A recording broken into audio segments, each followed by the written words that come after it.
In a previous problem, we had normalized a function psi of x and 0, which was a x, and we found that a needed to be 3 over the L cubed times x, and then we broke this up into the eigenfunctions of the Hamiltonian.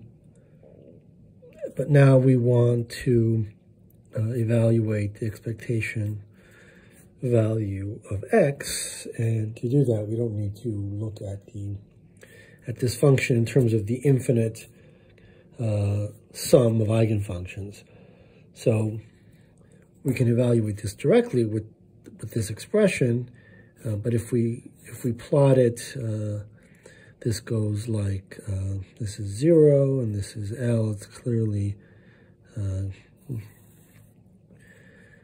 and the psi modulo squared, which gives us the probability, goes like, so this is psi of x0, and this is psi of x0 modulo squared. Right? If we want the probability at t equals 0, we have to integrate this function, and then that jumps to 0 there. So clearly the expectation value, right, the average over many measurements of this kind of state will give us a value of x that's greater than L over 2.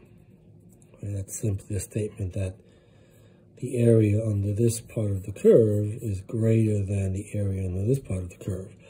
So let's do that calculation.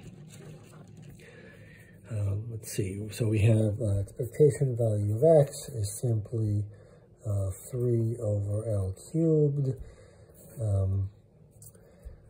times, right, we're doing, well, maybe we should write this out over here.